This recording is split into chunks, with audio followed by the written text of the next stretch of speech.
부름받아 나선 이모, 찬송가 제목 같죠? 오늘 말씀의 제목도 부름받아 나선 이모입니다.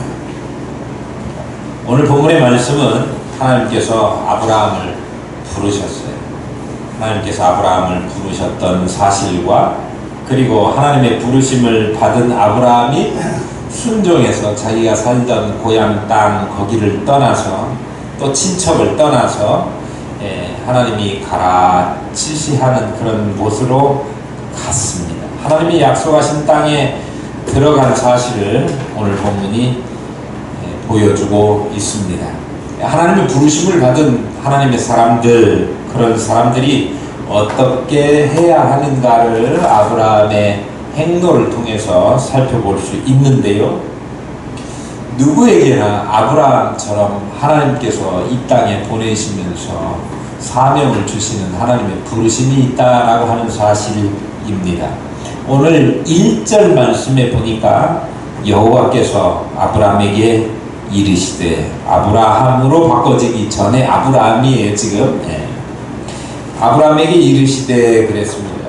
하나님께서 아브라함에게 직접 부르시고 그가 무슨 일을 해야 할 것인지에 대해서 말씀하십니다. 너는 너의 고향과 친척 아비의 집을 떠나라.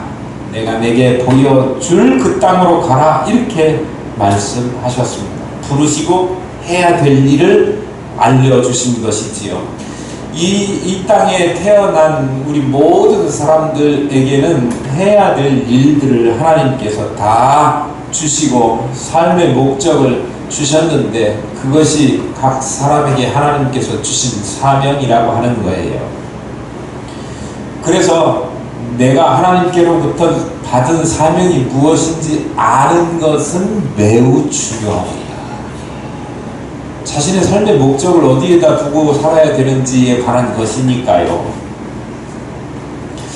모세는요 40살쯤 돼가지고 그 사실을 깨닫게 되었습니다.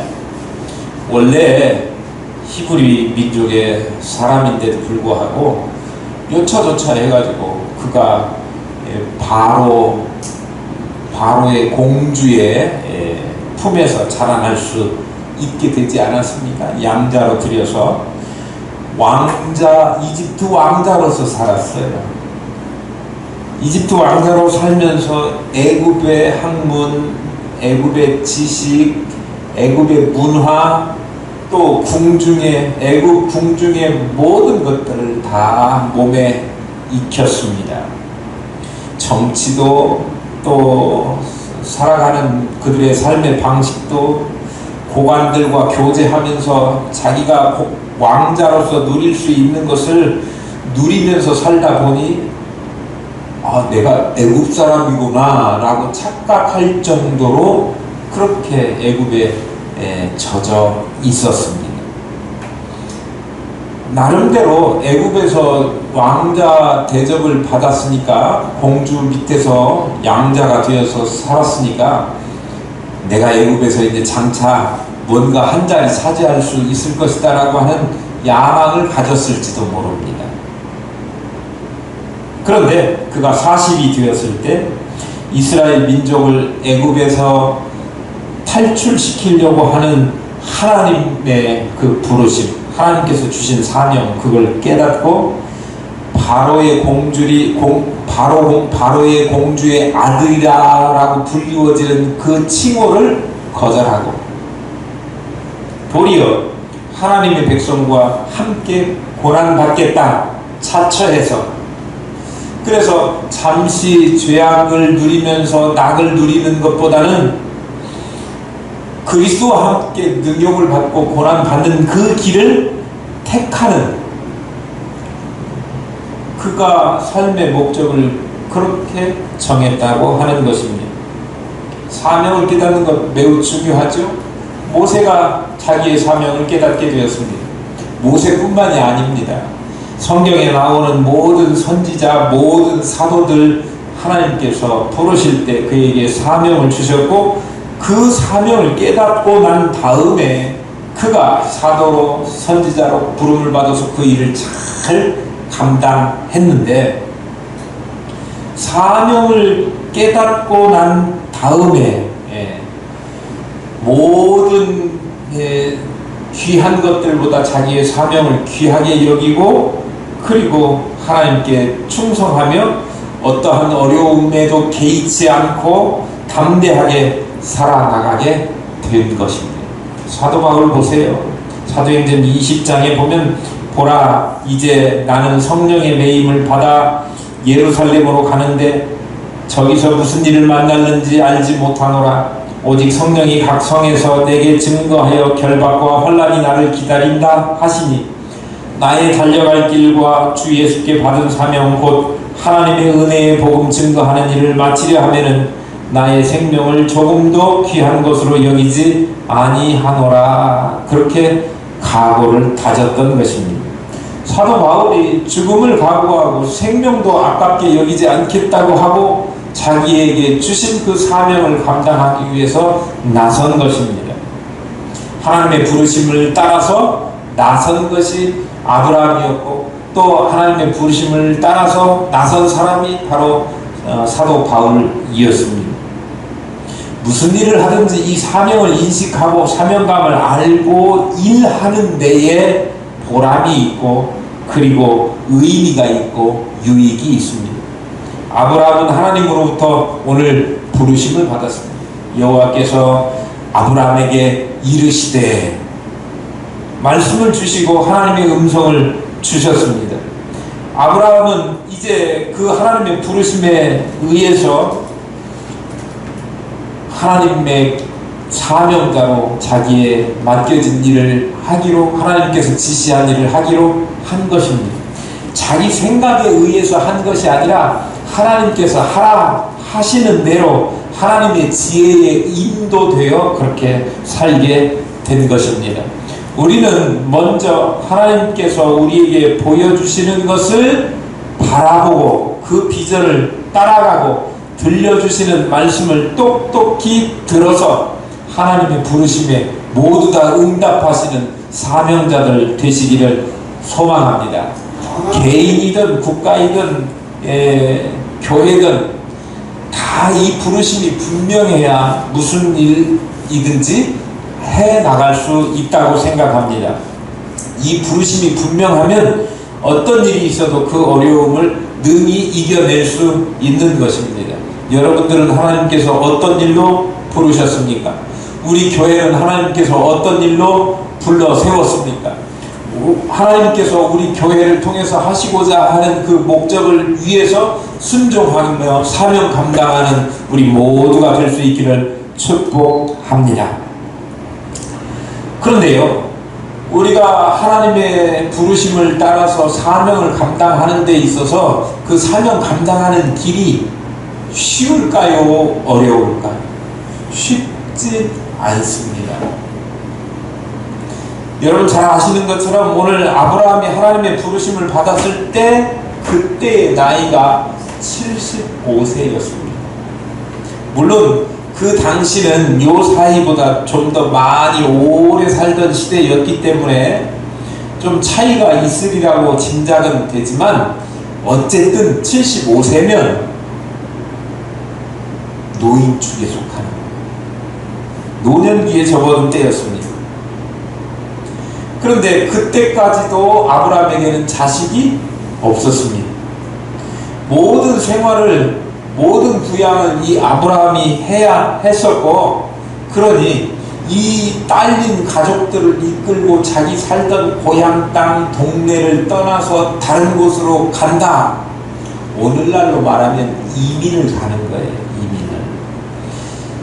이민 갈 때 적기가 언제인 줄 아십니까? 어렸을 때 가요. 근데 어렸을 때는 이민 가기에 경제력이 없잖아요. 그럼 누가 데리고 가요? 부모가 데리고 가는 거예요. 부모가 자식 2세를 위해서 이민을 가잖아요. 옛날에 그런 일이 많이 있었어요. 오늘날에는 대한민국이 세계에서 어느 나라보다 더 편하고 살기 좋고 풍요롭기 때문에 이민을 잘 안 가려고 하는데 그래도 지금도 학문을 연구한다든지 아니면 세계가 글로벌화 돼가지고 직장이 미국에 있다든지 뭐 다른 유럽에 있다든지 그러면 그곳으로 이민을 가는 경우들이 있습니다. 그런데 이민을 가서 적응해서 열의를 가지고 적응해서 살 수 있는 나이를 보통 30대에서 40대 이렇게 보는 거예요. 40대만 돼도 좀 늦었다고 이야기하더라고요. 우리 미국 이민을 많이 갔었던 시절이 있었는데 그때 나이 많이 먹어갖고 40대 후반 50대 이렇게 간 사람들은 고생을 어마어마하게 하고 또 자신의 삶의 터전이 이 대한민국 한국 아닙니까? 여기에서 젖어버린 뿌리 깊이 내린 김치 마시며 외국에 나가서도 김치 다 팔기도 하고 담가 먹기도 합니다만 여기에서 젓갈 잘 떠가지고 담은 김치 맛을 거기서 어떻게 맛을 보겠습니까? 배추도요, 여러분 대한민국에서도 여기 해남에 해남 배추니 저 강원도 배추니 저 시골에서 그냥 이렇게 지은 농사 지은 배추 다르잖아요. 아우, 용서하십시오. 여시같이 사람들이 그런 걸 다 구별해. 맛있다고 배추가 강원도 배추. 그런데 물설고 낯선 곳에 이사 가가지고 거기에서 산다고 하는 것이 말도 서툴죠. 먹는 것도 다 마음에 안 들죠. 오직 후세들을 위해서 그냥 희생하면서 거기 가서 그 어려움을 인내하면서 세탁소를 하건 심부름을 하건 남의 집 설거지를 하건 이렇게 하면서 자식들을 키워내는 거예요.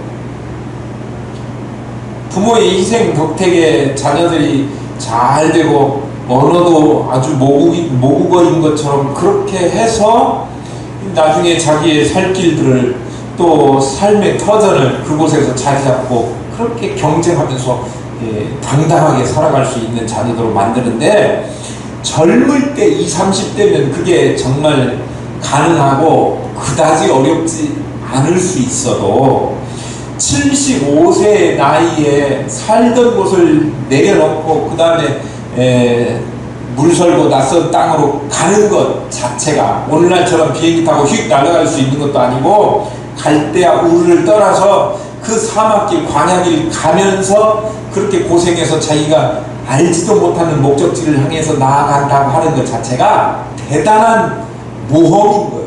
모험이죠.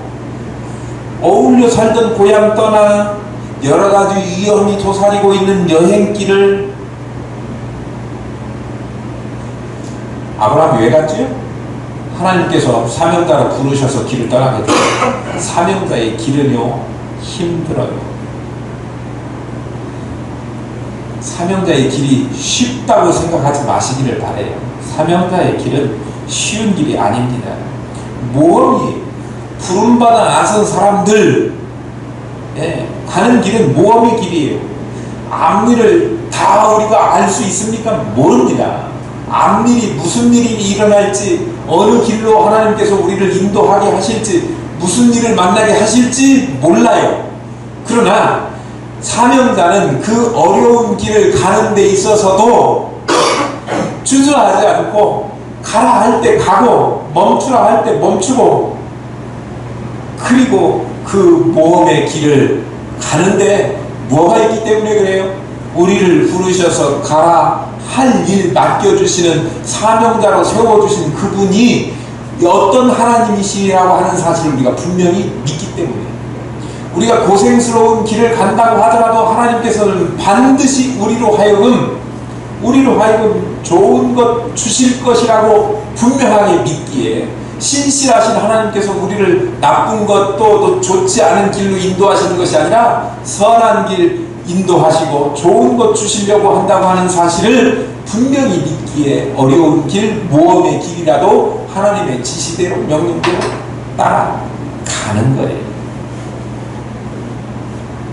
히브리서 11장 8절 말씀에 믿음으로 아브라함은 부르심을 받았을 때 순종하여 장래 기업으로 받을 땅에 나아갈새 갈 바를 알지 못하고 나아갔다. 그렇게 기록하고 있습니다. 갈 바를 알고 간 게 아니라 갈 바를 알지 못하고 미래가 분명하지 않은 거예요. 그럴 때 뭐가 필요하다고? 믿음이 필요하다고. 오늘 말씀에도 보면 내가 보여줄 땅이에요. 내가 보여줄 땅으로. 본문을 확인해 보세요. 1절에 너는 너의 고향과 친척과 아비의 집을 떠나 내가 내게 보여줄 땅이에요. 보여준 땅이 아니라 가봤던 곳이 아니고 한 번도 가보지 않은 미지의 땅인 거예요. 하나님께서 지시할 땅이에요. 보여준 땅, 이미 갈 곳이라고 딱 정해준 지시한 땅이 아니라 지시할 땅으로 가는 겁니다. 갈 바를 알지 못하고 가는 거예요. 그런데도 아브라함은 하나님, 내가 어디로 가야 돼요? 물어보지도 않았습니다.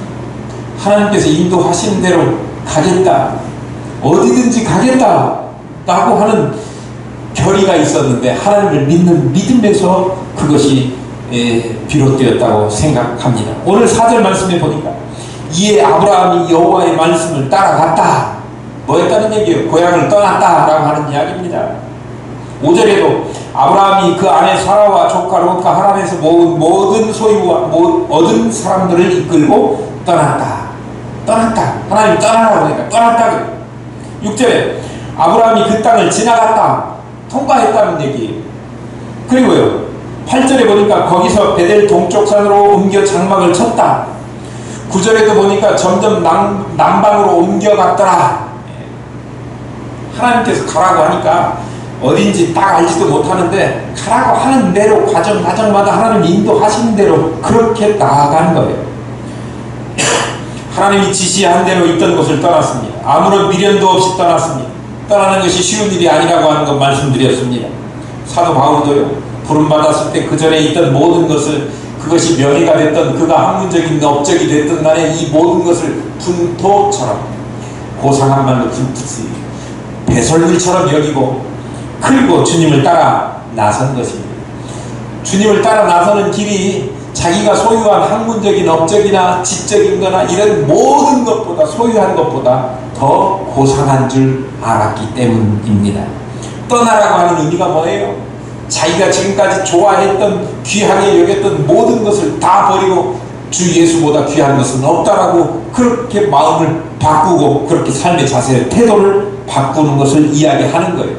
예수를 믿는 생활을 하면서도 믿기 전에 습관을 버리지 못하면 안 되는 것이고요. 부름받은 사람의 길을 가려면 먼저 있던 곳을 떠나야 되는 거예요. 주님께서도 너희가 나를 따르려면 너 자신을 부인하고 내 십자가를 지고 그리고 나를 따를 것이다, 이렇게 말씀하고 있습니다. 지금까지 자기가 누리고 귀하게 여겼던 모든 것들을 부정해버리고 이제는 가장 소중하고 귀한 것이 예수님입니다. 주님입니다. 이렇게 하는 거예요. 사도 바울이 에베소서 4장 21절에 진리가 예수 안에 있는 것 같이 너희가 과연 그에게서 듣고 또한 그 안에서 가르침을 받았을진데 너희는 유혹의 욕심을 따라 썩어져가는 구습을 쫓는 옛사람을 벗어버리고 오직 심령으로 새롭게 되어 하나님을 따라 의와 진리와 거룩함으로 지으심을 받은 새 사람이 되라, 그렇게 말씀하고 있습니다. 옛사람을 떠나야 새 생활을 할 수가 있는 거예요. 옛땅을 떠나기 어려운 것은 갈 곳이 미지의 세계이기 때문에 우리가 살던 옛땅을 떠나기가 어렵습니다. 그러나 아브라함은 하나님의 부르심을 받았을 때 그가 가야 될 곳을 알지도 못하고 어디로 가야 되는지, 왜 여기까지 가야 되는지 알지도 못한 채 하나님의 말씀에 인도하심을 믿었기 때문에 마음의 불안함도 초조함도 없이 믿음으로 그 길을 나아간 것입니다. 주님께서 그의 길을 인도하실 줄로 믿은 거예요. 우리도 그렇게 주님께서 우리의 나아갈 길이 모르고 어떻게 살아가야 될지 아직 모르지만 주님이 내 앞길, 갈 길 인도하신다 라고 하는 분명한 믿음으로 사명자의 길을 묵묵히 가시는 저와 여러분 될 수 있기를 축복합니다. 주님께서 인도하십니다. 주께서 내 길 예비하시네, 주께서 내 길 예비하시네, 이제 하루하루를 주를 위해 살리라, 주께서 내 길 예비하시네. 오늘 예배가 마쳐지면 위임 목사를 위한 청명을 위한 공동의회를 합니다. 제가 어디든지 주께서 예비하신 그 길을 마다하지 않고 부름받아 나선 이몸이라고 하는 그 사명자 될 수 있기를 소망합니다. 또 우리 교회가 장로, 권사님, 임직자를 세우는 일을 앞으로 할 것인데요, 이분들이 사명자로서 주의 일 잘 감당하는, 그리고 하나님의 나라 확장을 위하여 일생을 거는, 지금까지 해보지 않은 그런 모든 하나님께서 인도하시는 길을 정말 믿음으로 걸어가는 그런 역사가 있기를 축복합니다. 분명한 것은 하나님께서 우리를 부르셨는데 그 하나님께서 우리와 함께 하시고 우리를 인도해 간다는 사실은 분명한 사실입니다. 하나님의 인도를 받는 동안에 잘못되는 것 없고 잘못된 길로 갈 염려도 없고 원수들에게 공격당할 일도 없는 줄 믿습니다. 하나님을 믿음으로 바라보시면서 따라가시는 저와 여러분 사명자들 될 수 있기를 소망합니다. 이 광야 같은 길을 걸어가는데 이 사명자로 살아가는 게 쉽지 않다고 말씀드렸는데, 왜 쉽지 않느냐 그러면 가본 길이 아니고 이제는 우리가 개척해서 가야 되는 길이기 때문에 그래요. 광야 길은요, 길을 내가면서 가는 겁니다. 이사야 40장 3절에 너희는 광야에서 여호와의 길을 예비하라. 사막에서 우리 하나님의 대로를 평탄케 하라. 골짜기마다 도두어지며 산마다 작은 산마다 낮아지며 고르지 않은 곳이 평탄케 되며 험한 곳이 평지가 될 것이요 여호와의 영광이 나타나게 되리라. 그렇게 예언하고 있습니다. 이사야 선지자의 말대로 우리가 평탄한 길을 만들기라고 하는 것이 쉬운 일이 아니에요. 골짜기를 메워야 되고 또 돌 쪼아내고 굴을 뚫고 다리를 놓고 자갈을 펴고 그 위에 시멘트, 아스팔트 포장하는 것 아닙니까? 얼마나 그 과정이 힘듭니까? 부름받은 우리들이 이 세상에 길을 닦는 사람인 줄 믿습니다. 불의와 부정의 골짜기는 다 메워버리시고요, 교만과 증오의 산봉우리는 모두 낮추시고 의심의 강줄기에 신뢰의 다리를 쌓는 것, 놓는 것, 이것이 우리 사명자들이 해야 될 일인데, 이거는요 힘든 일이에요. 먼지 나는 일이에요. 먼지는 누가 뒤집어 쓴다? 내가 다 뒤집어 쓴다. 이런 자세로 하나님의 부르심을 받은 사명자들이 그렇게 주의 일을 감당해야 될 줄로 믿습니다. 이 길을 닦기 위해서 인내심이 있어야 돼요. 사도 바울은 선을 행하다가 낙심하지 말라, 피곤하지 아니하는 이름에 거두리라 말씀하고 있습니다. 지금 우리 교회봉사가 4개월 넘어가고 있는 것 같아요. 인내하면 좋은 날이 올 겁니다. 때가 이르면 우리가 좋은 환경에서 예배하고 또 전도하고 이렇게 될 건데요, 열심으로 이 힘든 일이지만 잘 감당하는 사명자들 되어야겠는데, 왜 우리가 이것을 잘 감당해야 되느냐 그러면, 이 하나님의 부르심을 받아서 부름받아 나선 사람들에게는 하나님께서 주시는 축복의 약속이 있어요. 정말 중요한데 2절 3절 한번 보겠습니다. 함께 읽어요. 함께 시작. 내가 너로 큰 민족을 이루고 내게 복을 주어 내 이름을 창대하게 하리니 너는 복이 될지라. 너를 축복하는 자에게는 내가 복을 내리고 너를 저주하는 자에게는 내가 저주하리니 땅의 모든 족속이 너로 말미암아 복을 얻을 것이라 하신지라. 부름받은 사람에게 주시는 약속이 보니까 제가 손을 꼽아보니까 6가지네요. 첫 번째로는 뭐냐 그러면, 부름받아 나선 사람에게 약속하신 거, 내가 너로 큰 민족을 이루겠다. 이 약속을 주셨어요. 아브라함이 갈대아 우르를 떠날 때만 해도 아브라함에게는 자녀가 있었다 없었다? 75살이나 먹은 그에게 자녀가 없었다고 그랬어요. 그러나 그를 통해 큰 민족을 이루겠다 그렇게 약속을 하셨고, 실제로 그 일이 일어났습니까? 안 일어났습니까? 일어났어요. 큰 민족을 사실대로 이루게 되는 그런 역사를 하나님께서 이루어 주셨어요. 신실하신 하나님이 이루시겠다라고 하면 이루어 주십니다. 큰 민족을 이루게 하시는 거예요. 우리 교회가 사명자들로 가득 차서 하나님의 사명을 잘 감당할 때 우리 교회가 가득 차고 또 영향력 있는 교회로 성장케 하실 줄로 믿습니다. 내가 내게 복을 주겠다 그렇게 약속했습니다. 하나님의 말씀을 믿고 순종하면 하나님께서 반드시 복을 주십니다. 쌓을 곳이 없도록 누르고 흔들고 넘치도록 우리에게 안겨주실 줄로 믿습니다. 세 번째로 내 이름을 창대케 하겠다 그렇게 말씀하셨는데, 아브라함의 이름 나중에 이제 아브라함이 됐지만 아브라함, 모든 오고 오는 모든 세대에 아브라함의 이름 모르는 사람이 없고 교회 안 다니는 사람도 아브라함의 이름은 모두 다 알더라고요. 그만하면 하나님께서 약속 잘 지키신 것 아닙니까? 그 다음에 또 하나님께서 약속하신 건 너는 복의 근원이 될지라.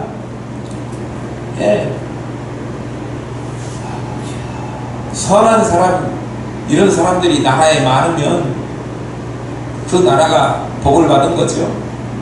복의 근원이 되는 거예요. 악한 사람이 많으면 나라가 불안해지는 거죠. 선한 사람이 많아지면 평화와 질서가 있게 되는 건데, 하나님께서 우리로 하여금 뭐라고요? 세상의 빛이요 세상의 소금이라고 그렇게 일컬으시면서 세상을 향하여 깨끗하게 또 아름답게 편안하게 또 서로 화목하게 그렇게 만들어 가도록 그렇게 하시는 거죠. 그 일을 우리를 통해서, 믿는 사람들을 통해서 하고 계십니다. 그 다음에 너는 너를 축복하는 자에게 내가 복을 내리고 너를 저주하는 자에게 내가 저주하리라. 무슨 얘기예요?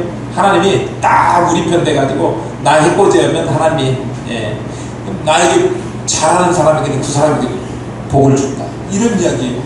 하나님이 내 편 되셔서 나의 일것으로 일두 중에 다 관여하시고 나의 이득이 되도록, 나를 해하지 못하도록 하나님이 지키시는 그 약속을 하시는 거예요. 신명기 28장 10절에 보면 내 대적들이 일어나 너를 치려하면 여호와께서 그들을 내 앞에서 패하게 하시리니 그들이 한 길로 너를 치러 들어왔으나 내 앞서서 7길로 도망가리라. 한 길로 와다가 36개 주량량을 7길로 도망친다, 그런 얘기예요. 하나님이 우리에게 함께 하시는 은혜를 주시는 거죠. 또요, 6절에 보니까 땅의 모든 족속이 너를 인하여 복을 얻을 것이다 그랬습니다.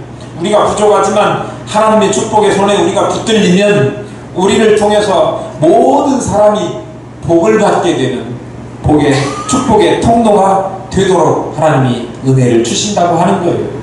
그러니 우리가 사명 감당하는 일이 힘들고 어렵고 먼지나고 고통스럽고 오래 걸리는 일이라고 할지라도 그 일을 잘 감당하기만 하면 우리는 아브라함이 누렸던 그 축복의 말씀대로 우리 또한 그 복을 하나님께서 주시리라고 확신합니다. 날마다 주께서 주신 사명 잘 감당하셔서 하나님께서 예비하신 그런 복을 받는 저와 여러분 다 될 수 있기를 소망합니다.